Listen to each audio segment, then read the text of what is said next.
مدينة ناطحات السحاب، مدينة كل يوم فيها مليون قصة. الناس بتمشي بتجري بتحلم، ووسط كل الحركة دي في برجين واقفين للسماء، برجين التجارة العالميين. مدينة نيويورك أطول مباني العالم وقتها، مركز القوة الاقتصادية الأمريكية. البرجين مليانين بنوك وشركات ومكاتب بتدير نص فلوس العالم. البرجين دول في قلب المدينة هم رمز القوة والسيطرة. 50,000 شخص بيشتغلوا، ولا واحد فيهم كان متخيل إن المكان ده هيتحول لعناوين في كتب التاريخ. أهلا بكم في حلقة جديدة من برنامج التاريخ. يوم 11 سبتمبر سنة 2001. Hi, I'm on the 100th floor of the World Trade Center with 30 people in the northeast corner.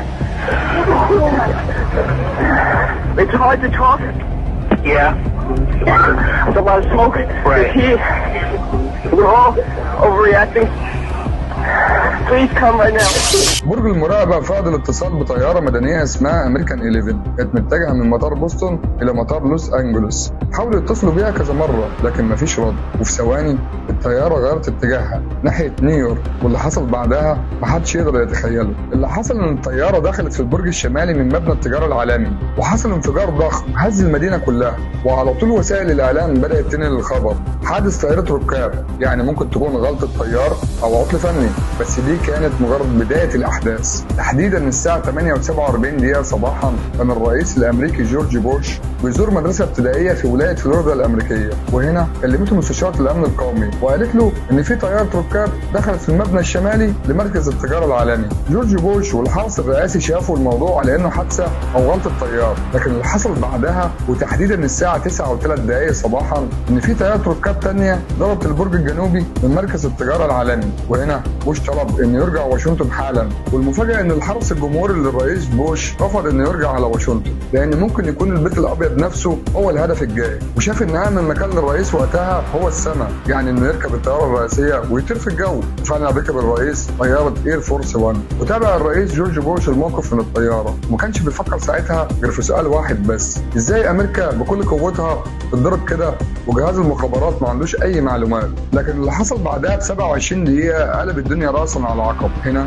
كانت الساعة قربت من 9:30 صباحا، والدنيا في أمريكا مقلوبة. الناس بتجري في شوارع نيويورك، قنوات الأخبار العالمية بتنقل الخبر إن في طيارتين مدنيين دخلوا في برجين التجارة العالميين، مركز القوة الاقتصادية الأمريكية. وفي اللحظة دي تيجي الطيارة الثالثة، الرحلة رقم 77 تابعة لشركة أمريكان إيرلاينز، وكانت متجهة من واشنطن إلى لوس أنجلوس، وغيرت مسارها فجأة وانقطعت عنها الإشارة. وفي الساعة 9:37 صباحا الطيارة دخلت مبنى البنتاجون.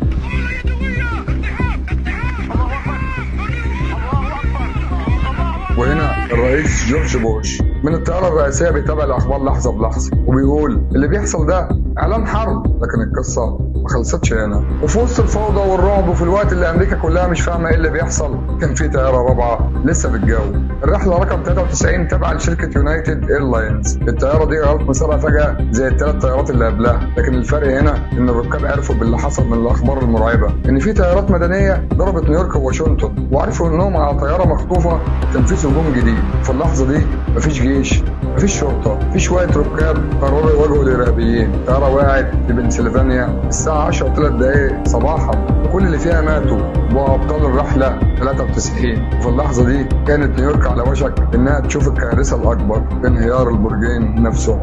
وهنا كانت الساعة قربت من 10 صباحا، أمريكا تحت الهجوم من الطيارات المدنية. ما تعرفش لسه في كام طيارة في الجو هتهجم في أي لحظة. فجأة البرج الجنوبي بدأ ينهار. تخيل معايا 110 دور ينهاروا فجأة. الانفجار والصوت كان أكبر من أي حاجة اتسمعت قبل كده. وبعدها بربع ساعة البرج الشمالي كمان انهار. بعد ساعات قليلة من الانفجارات طلع الرئيس جورج بوش وقال الجملة اللي غيرت تاريخ العالم: اللي عمل كده هندور عليه وهيدفع الثمن. من اللحظة دي أمريكا أعلنت الحرب على الإرهاب، والاسم اللي بدأ يتكرر في كل نشرات الأخبار كان أسامة بن لادن، زعيم تنظيم القاعدة.